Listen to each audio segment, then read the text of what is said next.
We had a crowd and they left. My brother was She's the shipping job. Oh, yeah. now they're not asking. What's going on? I think they heard you were starting. Who's sitting here? Fezzi, Gary, and Michael. Okay, fine. We're ready? Here we go. So everyone please open to Perek Chaf. Perek Chaf of Sefer Shemot is otherwise known as the Ten Commandments, the Yisod HaDibra.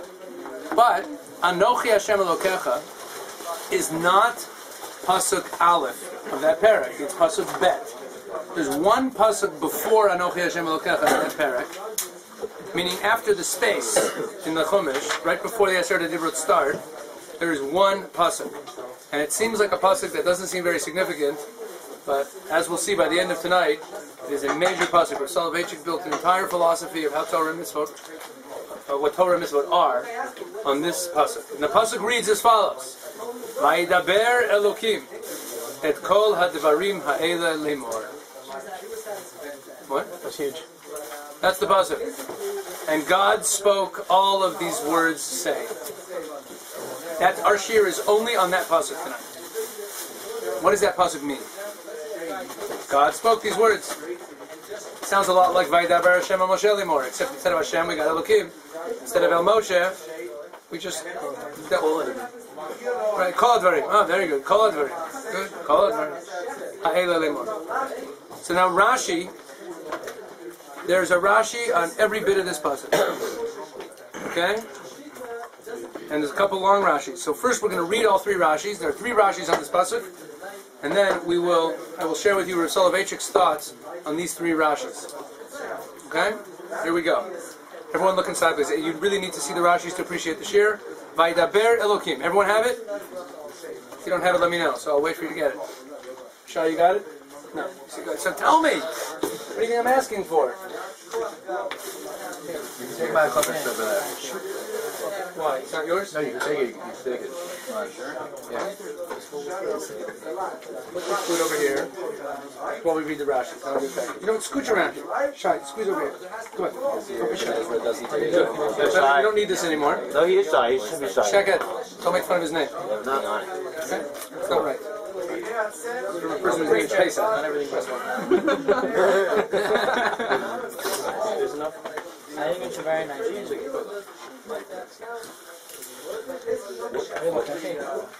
Get your own. This is a beautiful set of Shemot. Okay. Right, the bear. Okay, everyone got it? Shh. You have it, Mr. Billy? Kazi, where are you going now? Oh, we're about to start. One of them was going to share with me. Dun, dun, dun, dun. Dun, dun, dun, dun. I'm serious. Come on. Is it really? You have to take your popcorn with you, lest anyone take any of it while you're getting a chumash.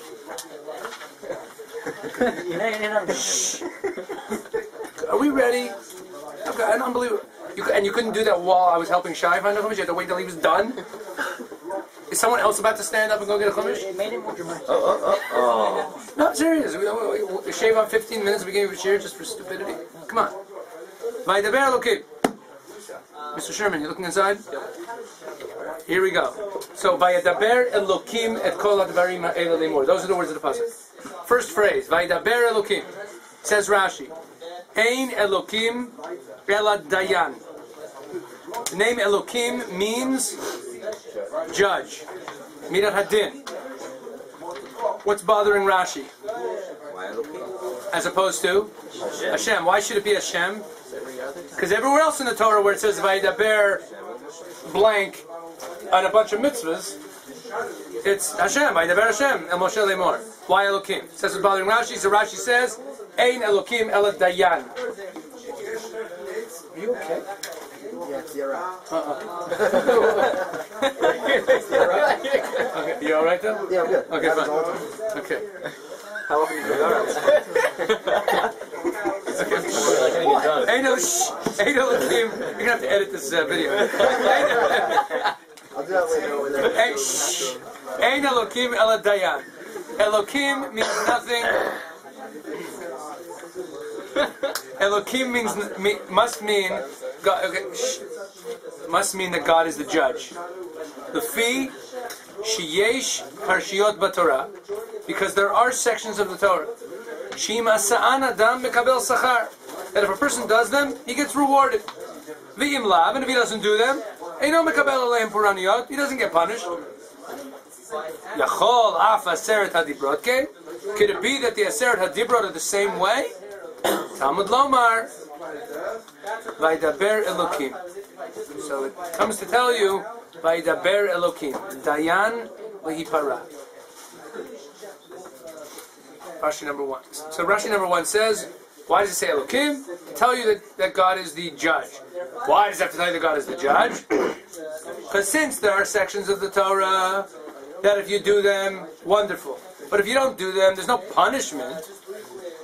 You might think that the Aseret HaDibrot are the same way. So to take that Havamina away from you, that you shouldn't think that the Aseret HaDibrot are mitzvah, that if you don't do them, you're not going to get punished. So it says the word Elokim. That's Rashi number 1.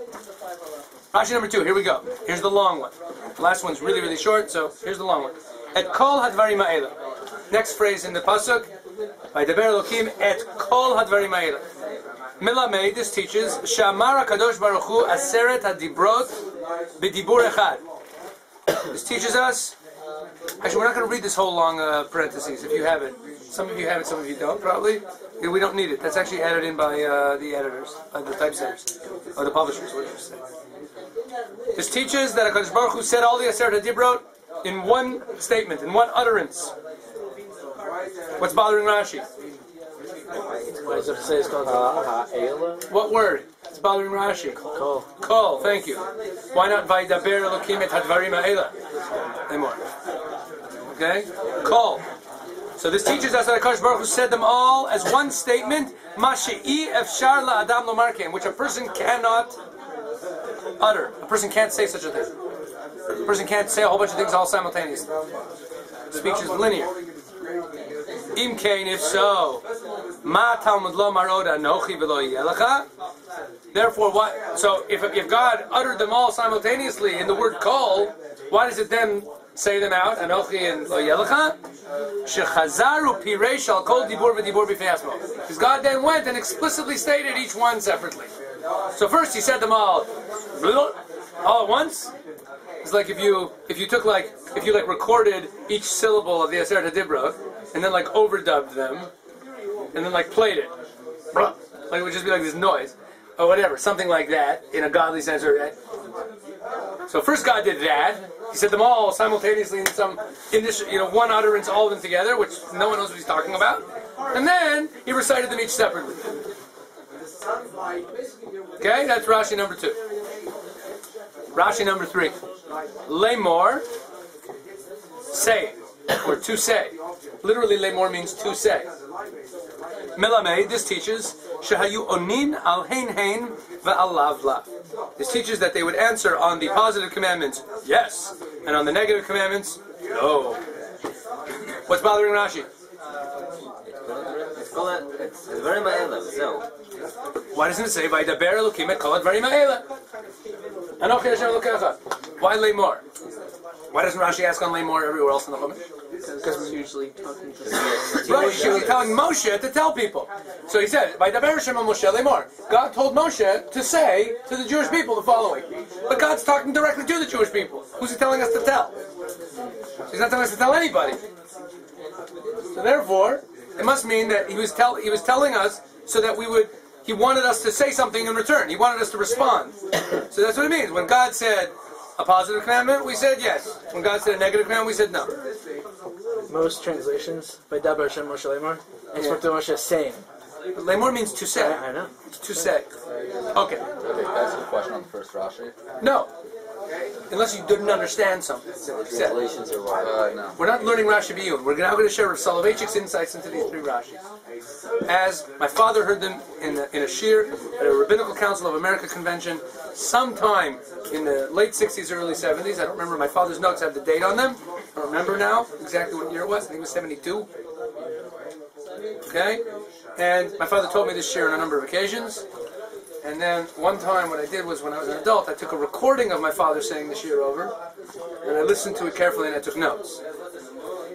I've heard it many times. Part of this shir appears in various write-ups of the Rav stuff. Like you have like books like Reflections of the Rav and Shiurei Rav.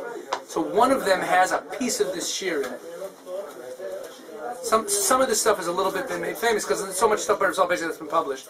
But what I'm telling you is what I heard from my phone. Okay? Here we go. Let's start with Vaydaber Elokim. So Rashi said, in the word Elokim, that it means that God's a judge. Because since there are mitzvot in the Torah, that if you do them, it's very nice. But if you don't do them, there's no punishment. Give me an example of a mitzvah that if you don't do it, there's no punishment for not doing it. Tzitzis, good. Tzitzis, well, you know what? You can go even further. Even certain chiyuvim. If you don't do a mitzvah say, you get punished. Depends on the mitzvah say. There's two exceptions, of course, which are Mila and Korban Pesach. You get punished if you don't do them. But in most mitzvahs say, if you don't do it, good, you don't get the schar. You didn't take a lulav and esrog on Sukkot. So whatever positive comes to you, ba'olam hazeh and ba'olam haba, and whatever spiritual development, whatever it is, any of the good stuff that comes from that you didn't get, you're unconnected to that mitzvah or through that mitzvah. There's no punishment. You don't get malchus. There's no punishment for not doing it. And then, of course, the real reshuyos, like tzedakah. Right? If you don't give tzedakah, you're a bad guy, but there's no punishment. Okay? There's a lot of examples. So now, he says, you would have a havamina that the Aseres HaDibros are part of those. Now, wait a second. Would you really have such a havamina? Look at the Aseres HaDibros. Don't kill. Don't steal. Don't commit adultery. Avodah Zarah. Shabbos. These are death penalties. Okay? So all these things. All these things. Does anyone have a havamina if you don't do them? There's no punishment? Would anyone say, if it didn't say the word Elokim here, they would think that you're not going to get punished if you don't do them? So what is Rashi talking about? Some of them are lotas. I said it's a bunch of lotas, but even the ones that aren't lotas, Anochi Hashem Elokecha. Keeping Shabbos. If you don't keep Shabbos, it's not Shabbos isn't written here as a lotas, but if you don't keep Shabbos, you're dead. No, so you keep Shabbos with, in other words, you don't break Shabbos, but you don't make Kiddush. You know. Okay, fine. You stay awake the whole time. So now, wait a second. But even so, even those mitzvot that are here, that are positive commandments, like keeping up aim, keeping Shabbos, they're still, like, these are major mitzvahs. So Rasul explained like this. He says, why does Elokim mean Dayan? Why does the name Elokim mean Dayan? He says, because the name Elokim implies God in nature. God in nature. God of the natural order. When the world's created, was it Bereshis bara Elokim? The natural world is governed by the rules of nature. Second paragraph of the Hashem. Right. Second paragraph is already different. But the natural order is Elokim. Elokim represents God in the natural order, which is why we actually say that name. It's also why it's written in a plural. This natural order is very it's multiplicitous. There's lots of different things. Elokim, God who governs the natural order. Because in nature, there's no chesed. There's no chesed in the laws of nature. You can't jump off a building and appeal to the mercies of the laws of nature, and there's no chesed. You do this. This is what happens, and there's no bending the rules. Chesed means you can bend the rules. The laws of nature do not contain any chesed. Elokim is the laws of nature, and that's why Elokim is din, because din means perfect quid pro quo. Okay, so he says he's not when it says here puranut. It doesn't mean what the Beis Din does to you. It means there are mitzvahs in the Torah that if you do them, you get schar. And if you don't do them, you know what? Nothing happens. I go ahead and buy a cheeseburger and eat it. Lightning bolt didn't strike me down. I survived. So people look at the Aseres HaDibros, or even the positive commandments, keep it avei. You might think that if you do them, you might think that you could get away with not doing that.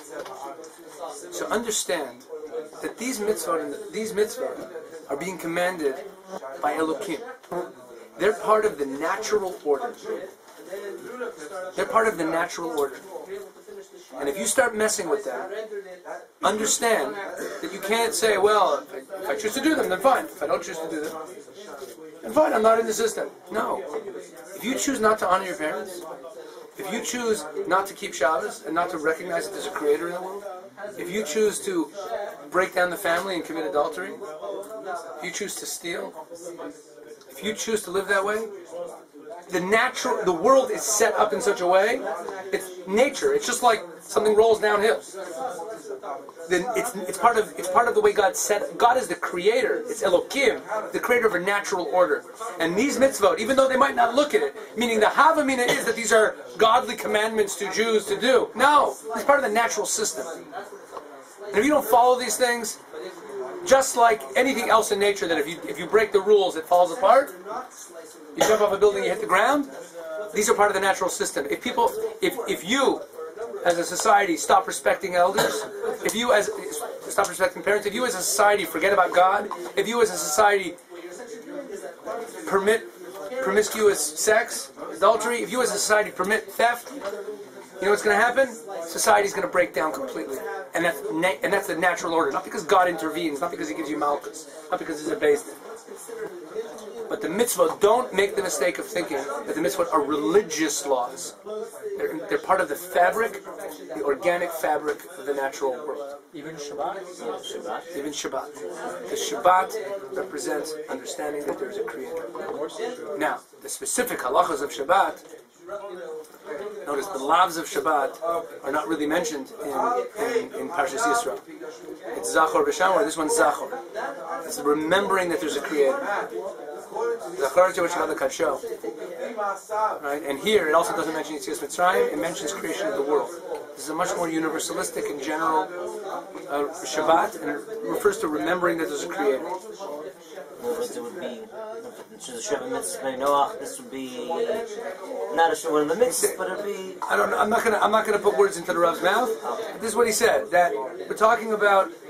If we're looking at the mitzvahs, what he's saying is that the breakdown, the trouble. Let's put it this way: the puranut, the suffering, the punishment that you get for breaking these mitzvot is not punishment in the normative sense of punishment. It's punishment in the sense of consequence. It's just, that's the way the system is.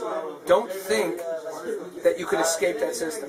This is part of the natural fabric of society that God built in. The same way God built in the laws of physics, He built in the rules that if people don't respect their parents, the world falls apart. If people don't respect family life, the world falls apart. You can't escape that. It's not an option. Yes? We actually learned in class at Moshe Soloveitchik says something extremely similar. That, Not surprising, he's his father. Yeah, that people think that the Torah decrees things because that would affect the world. Like the Torah decrees that you shouldn't steal because that would lead to the breakdown of society. And his shot is that the reason why the breakdown of society happens, the reason why stealing breaks down society is because of the Torah decrees itself. Exactly. And the Brisker Rav, who's Moshe Soloveitchik's, I'm sorry, the Beis HaLevi, who was Moshe Soloveitchik's grandfather. Moshe Soloveitchik is the son of Reb Chaim. Chaim is the son of the Beis HaLevi. Beis HaLevi also says the same thing in the Beis HaLevi Alatam. That the cause and effect, as we view it, is reversed. In other words, that God, this is part of the God's law. Don't think that God's law is this religious law that's separate from natural law. This is the same God, Elokim, the same God that created the earth. The same God of Bereshis Bar Elokim is the God of the Aseret Dibros. And just like there are rules of nature, rules of physics, these are rules. These are laws in that sense. These are laws in that sense. They're part of the very nature of how society works. And that's why it says, and if you look at the Rashi again, it's so beautiful. And we'll do this with each Rashi. Ein Elokim el Dayan. לפי שיש פרשיות בתורה שאם עשה אדם מקבל שכר ואם לא ואינו מקבל עליהם פורענות. You can escape. You can say, okay, I'll do this. I won't do it. It's my business. Yachol af aseret dibra kei? Could you think the aseret dibra are like that? No. Hamad lamar vaydaber Elokim. Dayan li para. Elokim is the God of nature. He's a judge who pays. There's no escape. You jump off that building, gravity is a strict judge. It's the rules of nature. It's the rules of nature. You can't say, well, I'm going to choose not to follow this religious law of not respecting parents. It's not going to work. There's going to be consequences. It's just the way life is. Okay. Next. So Rashi said there that it teaches us that all the Aseret Dibur were said in one utterance, which a human being can't possibly say. And then he went ahead and repeated them all one by one. So the obvious question is, what's the point? Good. What was gained by uttering them all? Is a show off? You could do something we can't do. He says them all in one utterance. Rav Soloveitchik explained something very beautiful here. So what was God's point in doing it? Or what does it mean in Chazal when they say that God did that? Ask the question that way. But what was the point? Let's take it at face value. What was the point in doing that? What point was God trying to... What was God teaching us by doing that? He's in control. It says like this. The word kol has two meanings. Rav Soloveitchik went on to explain this. But the word kol has two meanings. Kol means every. Kol ha-talmidim. And if I say kol ha-talmidim, all the talmidim should go outside. I mean, each and every one of you should go outside. Kol also means the totality. Yotzer or uvorei choshech, oseh shalom uvorei et ha. The. What does it mean? Akol. What does it mean? The kol. The everything. Kol can mean the totality of something.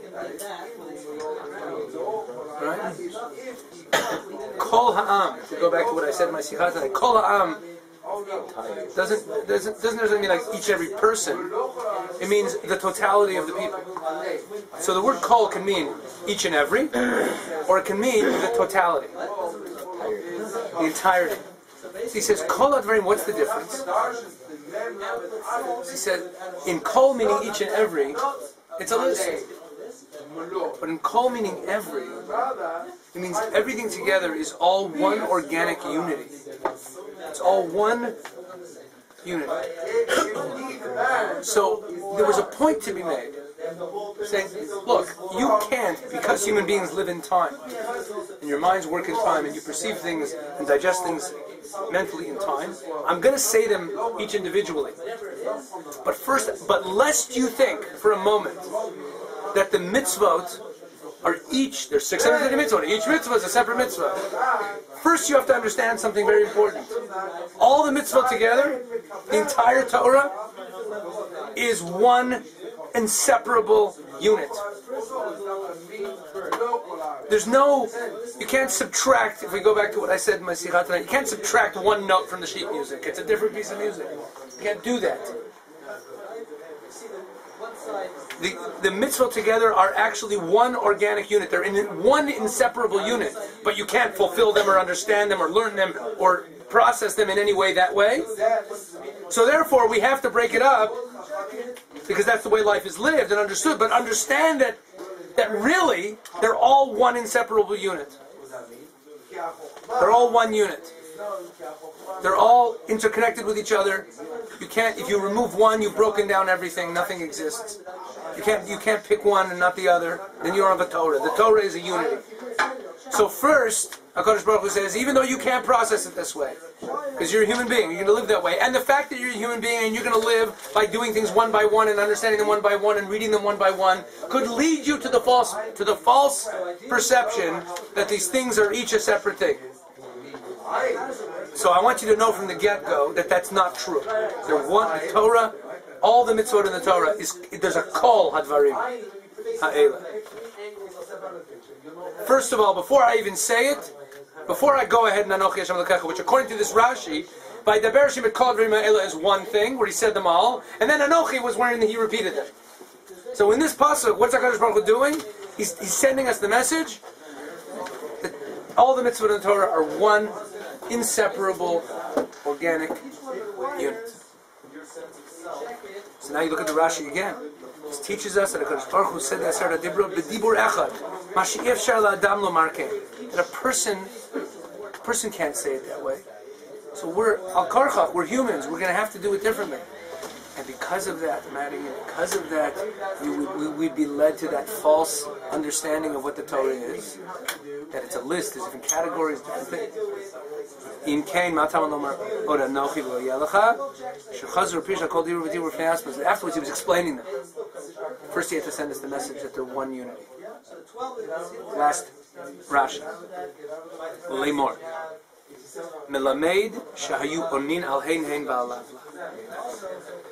Now this particular line, all three of these Rashis are, by the way, not Rashis, they're Mechiltas.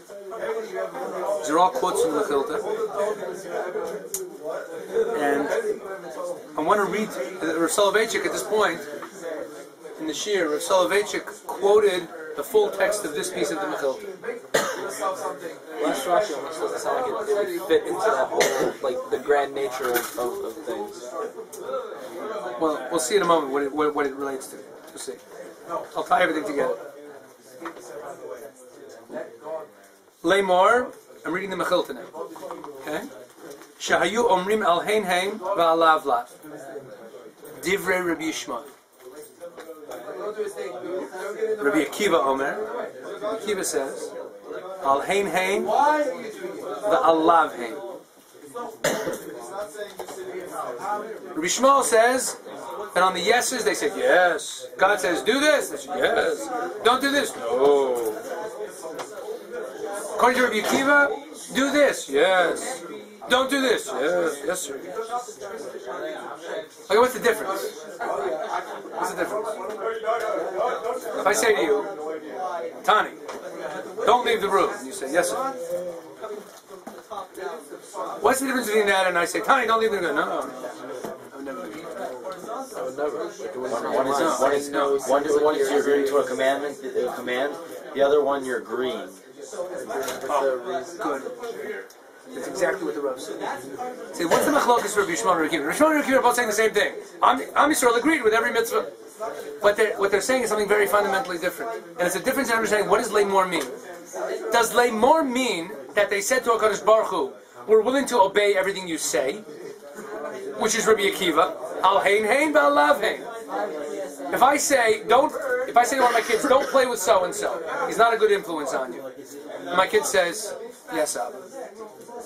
He's saying, Abba, I'm being obedient to your words. You told me not to, so I'm not. Whether or not I understand what you're saying, that's not part of the cheshbon. You're the boss. So therefore, when he says yes to something I told him to do, I have no way of knowing, and it's not necessarily because he agrees with the thinking, because he's an obedient person. And it's irrelevant what he thinks. And that's one of our approaches to mitzvahs, right? God told us to. I might have a reason why I want to do that mitzvah too, but that's not why I'm doing it. I'm doing it because HaKadosh Baruch Hu told me to.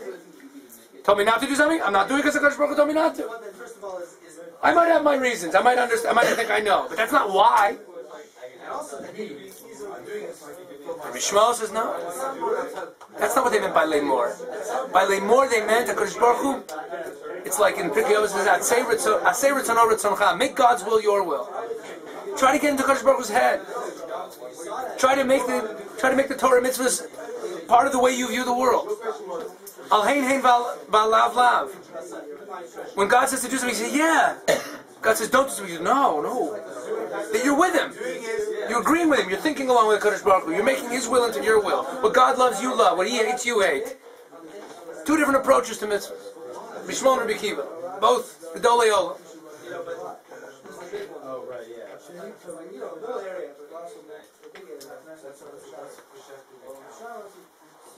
So Soloveitchik tied the whole thing together and said again, what do we have in this pasuk? This little innocuous pasuk by the Beryl came called very manly. Let's review. What do we have here? First of all, that the Torah is not religious law. There's the world and there's religious law. It is as much, it's the same creator. The same Elokim in Bereshis Bara Elokim is the same Elokim in Vaydaber Elokim. reality. It's reality. It's a description of God's reality. It's a description of God runs the world. This is the operation. This is the user's manual for planet Earth. Kadosh Baruch Hu gave it to us, and these are the rules for how the world works. And lest you think that b'shirut libcha, to borrow a phrase from the end of the Torah, that you could say, I'm not going to do this, and that's up to me. It's my personal business. No, it's not. It doesn't work that way. You think that Kadosh Baruch Hu told me not to eat basar b'chalav. He told me to honor my parents. It's true. Not eat basar b'chalav. You could not eat basar b'chalav and go your merry way. And you're a sinner. But the Aseret Dibros, you want to not honor your parents? It's not going to work. It's part of the way the world works. Part of the way the world works. This is part of the. When we say this is law as a natural law. Number two, call it very mad. Don't look at mitzvahs and think, because there's a long list and lots of words and lots of books, that each one is a separate thing. Chas v'shalom. It's not like that. Torah is a description of Elokus, a description of God. God is in one indivisible unity, and this is His expression. And the Torah is an indivisible unity. It's impossible for us to process it that way. It's impossible for us to process it that way. Okay, it's impossible for us to process it that way. But at the level of what we know it is, what we believe, we have to know that it's an inseparable unity. And then we can start to do things. Now we can go be mafarish the machas achas, with the understanding that they're all really part of a unity, but now we're breaking them down in order that we can digest them. But we have to know at the core that they're all an inseparable unity. That's principle number 2. So principle number 1, it's natural law.